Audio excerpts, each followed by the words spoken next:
புதிய தலைமுறை மீதான தாக்குதல் சம்பவம் குறித்து தமிழக அரசிடம் மத்திய அரசு அறிக்கை கேட்டுள்ளது.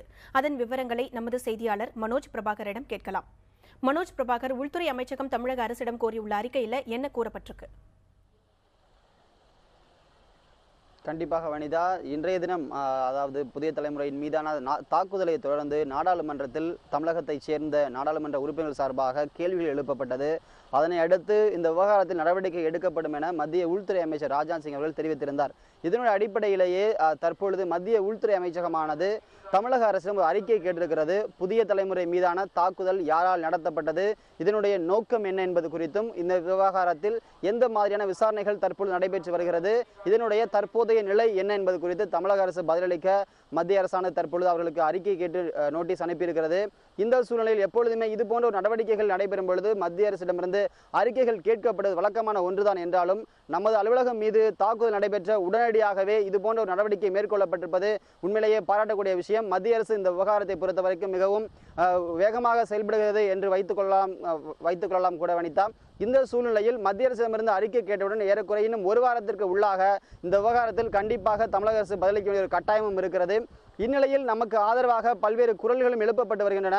குறிப்பாக ஆம்னெஸ்டி தன்னார்வ தொண்டு நிறுவனத்துடைய சார்பாக கூட நமக்கு ஆதரவாக பல குரல் எழுப்பப்பட்டு வருகிறது. அந்த அமைப்பைச் சேர்ந்த ஊடக தொடர்பு அதிகாரி துர்கா நம்மோடு இருக்கிறார். வணக்கம் துர்கா. இப்போ இந்த விவகாரத்தில் ஆம்னெஸ்டியினுடைய நிலைப்பாடு என்ன? தொடர்ந்து பத்திரிகைகள் தாக்கப்படுவதற்காக அதாவது புதிய தலைமுறையின் மீது ஏற்கனவே ஒரு தாக்குதல் நடைபெற்றிருந்தது. இப்பொழுது பார்த்தீங்கன்னா வெடிகுண்டுகள் வீசப்பட்டிருக்கிறது. இதை ஆம்னெஸ்டி எப்படி பார்க்குது?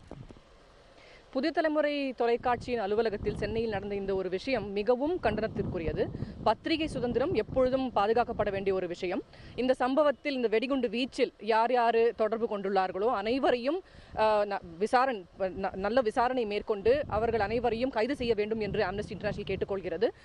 பத்திரிகை சுதந்திரம் எப்பொழுதும் பாதுகாக்கப்படும் என்ற ஒரு செய்தியை தெள்ள தெளிவாக தமிழ்நாடு அரசு வெளிப்படுத்த வேண்டும். அனைவரையும் கைது செய்வதன் மூலமே அவர் இந்த செய்தியை வெளிப்படுத்த முடியும் என்று ஆம்னஸ்டி கருதுகிறது. துர்கா, அதாவது தமிழகத்தில் புதிய தலைமுறை மீது நடத்தப்பட்ட அந்த தாக்குதல் மாதிரி உலகம் முழுவதுமே பத்திரிகையாளர்கள் மீது தொடர்ந்து தாக்குதல்கள் நடைபெற்று வருகிறது. இதற்கு என்ன காரணம் நினைக்கிறீங்க? சகிப்புத்தன்மை இன்மை என்பது மட்டுமே இதற்கான காரணமாக இருக்கிறது. பொதுவாக நிலவும் ஒரு கருத்துக்கு வேறுபாடாக எவரேனும் ஒரு கருத்து எழுப்ப முயற்சிக்கும் பொழுது கூட உடனடியாக ஒருவருக்கு அதை கண்டிக்கும் அனைத்து உரிமையும் உண்டு. பட் கண்டனம் என்பது கண்டிப்பாக வன்முறையை மேற்கொண்டு கண்டித்தல் என்பது மிக மிக தவறான ஒரு விஷயம். அது கண்டிப்பாக செய்யக்கூடாது. இந்த விஷயத்தில் பத்திரிகை சுதந்திரம் என்று நம்ம பார்க்கும் பொழுது உலகெங்கும் அது மிகவும் ஒரு பிரிகேரியஸான நிலைமையில், அதுவும் பத்திரிகை சுதந்திரம் எப்பொழுதும் பாதுகாக்கப்படாத ஒரு விஷயமாக இருக்கிறது. அந்த நிலை இந்தியாவிலும் நீடிக்கக்கூடாது. புதிய தலைமுறை ஊழியர்களுக்கும் புதிய தலைமுறையோட அலுவலகங்கள் இந்தியா முழுவதும் உள்ள அலுவலகங்களுக்கு பாதுகாப்பு அளிக்கப்பட வேண்டும் என்று ஆம்னஸ்டி கேட்டுக்கொள்கிறது.